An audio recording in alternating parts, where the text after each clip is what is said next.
Welcome back to kitchen diaries. ഇന്നത്തെ recipe വളരെ ടേസ്റ്റിയും അതുപോലെ തന്നെ വളരെ സിമ്പിളായി നമുക്ക് തയ്യാറാക്കിയെടുക്കാൻ കഴിയുന്ന ഒരു റെസിപ്പിയാണ്. ഇത് എങ്ങനെയാണ് ഉണ്ടാക്കുന്നത് നോക്കാം. ഇതിനായി ഞാനിവിടെ 2 മാങ്ങയാണ് എടുത്തിരിക്കുന്നത്. മാങ്ങ രണ്ടായി കട്ട് ചെയ്തതിന് ശേഷം കത്തി കൊണ്ട് ഈ രീതിയിൽ ചെറുതാക്കി കട്ട് ചെയ്തെടുക്കുന്നുണ്ട്.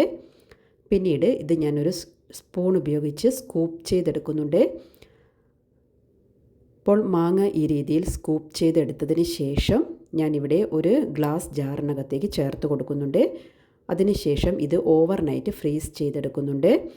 അപ്പോൾ ഫ്രീസറിൽ നിന്നും ഓവർനൈറ്റ് ഫ്രീസ് ചെയ്തതിന് ശേഷം ഞാനിവിടെ പുറത്തെടുത്തിട്ടുണ്ട്. അതിനുശേഷം ഇത് 4ആയി കട്ട് ചെയ്തതിന് ശേഷം ഞാനിവിടെ ഒരു ഫുഡ് പ്രോസസ്സറിനകത്തേക്ക് ചേർത്ത് കൊടുക്കുന്നുണ്ട്. അതിനുശേഷം ഇത് നന്നായിട്ട് നമുക്ക് ബ്ലെൻഡ് ചെയ്തെടുക്കാം. നിങ്ങൾക്ക് ഒരു മിക്സിയുടെ ചെറിയ ജാറിനകത്ത് ചേർത്ത് ഇത് നന്നായിട്ട് ബ്ലെൻഡ് ചെയ്തെടുക്കാവുന്നതാണ്. പിന്നീട് ഇതിനകത്തേക്ക് 2 ടേബിൾ സ്പൂൺ അളവിൽ നാരങ്ങ നീരാണ് ചേർത്ത് കൊടുക്കുന്നത്. നാരങ്ങ നീര് ചേർത്തതിന് ശേഷം നന്നായിട്ട് തന്നെ അടിച്ചെടുക്കാം. അപ്പോൾ നിങ്ങൾ എടുക്കുന്ന മാങ്ങയ്ക്ക് അധികം മധുരമില്ല എങ്കിൽ നിങ്ങൾക്ക് കുറച്ച് ഷുഗർ സിറപ്പോ അല്ലെങ്കിൽ തേനോ ഇതിനകത്ത് ചേർത്ത് കൊടുക്കാവുന്നതാണ്. ഞാൻ എടുത്തിരിക്കുന്ന മാങ്ങ നല്ല പഴുത്ത മാങ്ങയായതുകൊണ്ട് ഇതിലേക്ക് വേറെ മധുരത്തിനായി ഒന്നും ചേർത്ത് കൊടുക്കുന്നില്ല. അപ്പോൾ ഇത് നന്നായിട്ട് തന്നെ ഞാനിവിടെ ബ്ലെൻഡ് ചെയ്തെടുത്തിട്ടുണ്ട്. അപ്പോൾ ഇത് നമുക്ക് ഒരു ഗ്ലാസ് ജാറിനകത്തേക്ക് മാറ്റി കൊടുക്കാവുന്നതാണ്.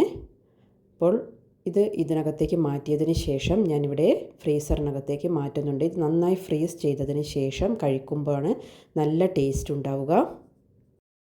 ഷുഗർ സിറപ്പ് തയ്യാറാക്കണമെങ്കിൽ നിങ്ങൾക്ക് 1/2 കപ്പ് വെള്ളത്തിൽ 1/4 കപ്പ് പഞ്ചസാര ചേർത്ത് നന്നായിട്ട് മെൽറ്റ് ചെയ്തെടുത്തതിന് ശേഷം നന്നായി തണിഞ്ഞതിന് ശേഷം ഇതിനകത്ത് ചേർത്ത് അടിച്ചെടുക്കാവുന്നതാണ്.